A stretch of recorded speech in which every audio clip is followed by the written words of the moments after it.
What is up, model fans? Hey, it's Brian, and we're going to do a progress report on our gigantic 57 Chevy kit that we're building with our friend Papa Dan, because it's a buddy build. And we have had mucho success, which is, I think, Italian. And we've had a lot of success in helping clean up the lines around here and everything. It turns out that we used Tamiya as the actual white color here, the racing white color, and then we used Tamiya bottle paint, airbrushed, for the copper colors that are on here. So what's really cool we found out is if you use 70% alcohol on cotton swabs and stuff, that'll take off the jar paint that we sprayed on there, and it won't really affect the spray can stuff that we use, the rattle can that we use on here.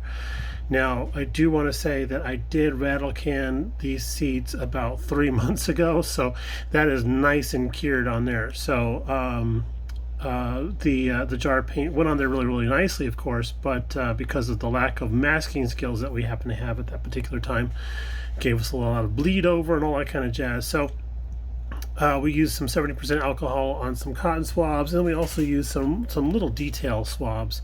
These guys here that we can get at the Amazon. These guys are super dinky.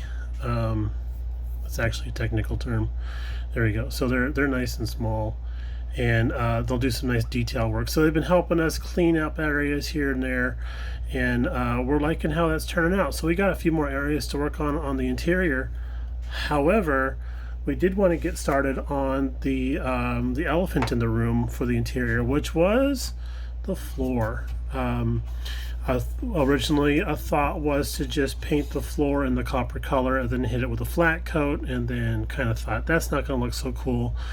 We thought about flocking the area. Papa Dan cautioned us on that, and he said that was a really bad idea. So apparently he had a few attempts at it and it wasn't working so well. So we thought, well, we've done this before on a large scale kit. It was a 1/18th vehicle that we built. I thought, well, you know what, let's just do some felt on the, so isn't that complicated of a space, right? Well, I was wrong. So we got a pack of felt with a few pieces of throwaway colors. And what we did was we covered the entire floor surface here with masking tape, and then we got all the nooks and crannies covered, and went over all the things with Sharpie, and then used our our hobby knife, and sliced off all the little spaces and stuff. So we had these really cool geometric patterns all over the place.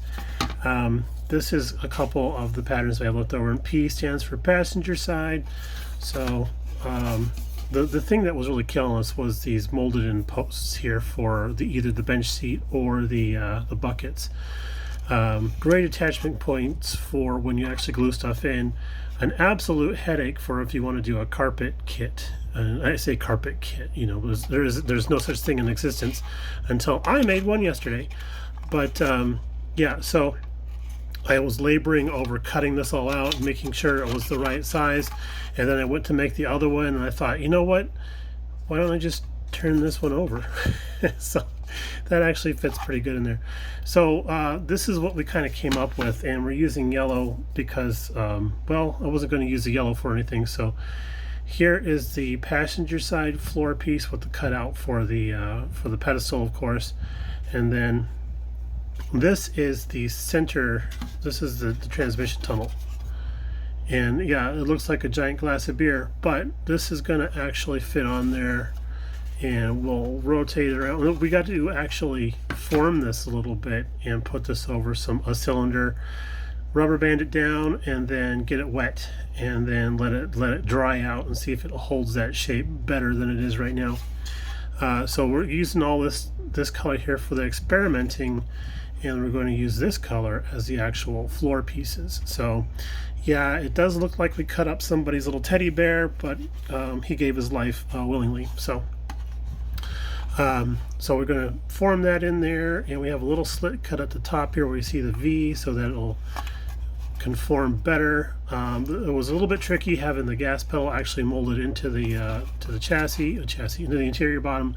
So we did make cutouts in our carpet kit for that. And then we are using the 4-speed shifter, so we have a hole drilled for that.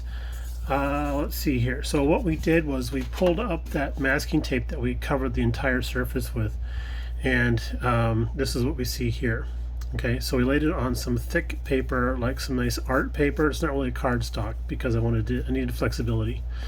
So we laid it on there and then cut out all the shapes according to how this was. And then if this was a little bit slightly off or skewed or whatever, we did corrections when we went to the actual felt piece. So you see that this is a little bit longer, like that, and maybe just a touch wider. And then we have a little notch cut out for where the heel of the gas pedal is going to be. So yeah, excellent way to do patterning. Mrs. BG was a big help with this kind of stuff. She was like, well, why don't you just do a masking tape pattern? I was like, yeah, of course. I watch a lot of those guys do foam armor and stuff like that on YouTube, and I love watching those guys make stuff. And one of the biggest things is always using masking tape patterns, and we applied that technique to this thing, and it worked awesomely.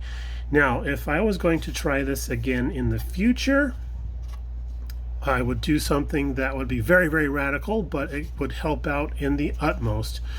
And that would be I would slice off the actual sides of these pieces here so that I could get in there and paint stuff better, detail these walls better, and put in carpet kits more better.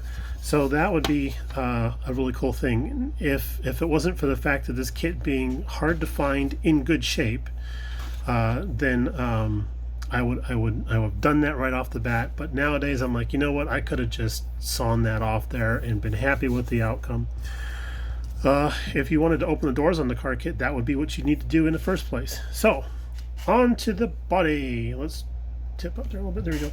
So, hey, you like my painting stand? Yeah, it's a Kleenex box with rocks in there. I needed something that weighed more than the actual car itself. So the body is still in primer, but we have the final coat of color on the top, which is our Tamiya Racing White, and that came out awesome. As a matter of fact, it's been so nice. I just have it sitting on the shelf. I've just been looking at that shiny dome and just thinking about all the friends I have that have shiny domes now. Now that we're going to be older. But I digress. So we did the gray primer over the entire body, and you know the thing about gray primer is it's like having a little sister around. It is going to expose you for every fault you've ever had, and it's going to tell mom and dad.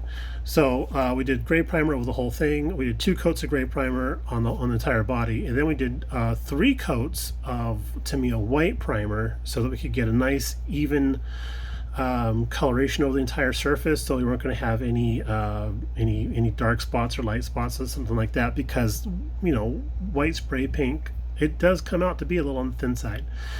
And then we did 2 coats of the Tamiya Racing White, and then we had an issue where something had gotten into the paint and it had somehow eaten its way down to the base coat primer. So it was over on the passenger side of the car. So we wet sanded it down to where we were comfortable with it, and then got that bit out, and then started rebuilding up the color in just that area with a little bit of we did like 2 more passes of white primer just in this area right here. I don't think we can tell. I mean, it looks pretty even to me. Camera's not showing anything that I'm not seeing. So yeah, I think we're good. It was a heartbreaker of a moment, but then I was like, you know what? If we have to strip it and redo it, then we have to strip it and redo it. And I thought, let's try saving it first, and that worked out. So the painting gods were with us on that day.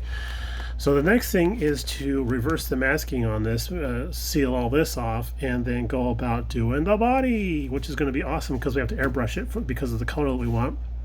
And I've been getting a lot of cautions from folks out there about doing that. So yeah, it's going to be a nail biter. But right now we're going to be fiddling around with our carpet squares and doing up a little kit for this interior piece here. All right, guys, thanks for tuning in again. Oh, I almost forgot. There's a big deal here. We actually did, and let's change the settings here real quick so we can get a nice close-up. We actually did fuel lines on our fuel injection system. The wire that we used for this, the size is, we got this at the craft store, and it's 24 gauge. silver colored beading wire. So it's very easy to work with. We're able to cut it with diagonal cutters, no problem. And then for the hex nuts on there, we actually used some radiator equipment that we had gotten from Detail Master at our good friend over at Hobby Destination. And this is the part number there, DM3033 pipe fittings. And there's one guy left in there. So that was just the right size for doing the fittings on the 112 scale car. So yeah, we did some wiring on there. I still have to attach this guy down here because the whole top of the engine seems to want to come off. And we got to do some spark plug wiring on top of all that. So we're getting really, really close to buttoning up the whole engine bay, engine deal, and everything like that. So the rest of the car is catching up to the body. We need to get working on that. So that's the official sign off then. We'll talk to you all these a little bit later on. Thanks for tuning in again, and we'll see you in the future. Bye now.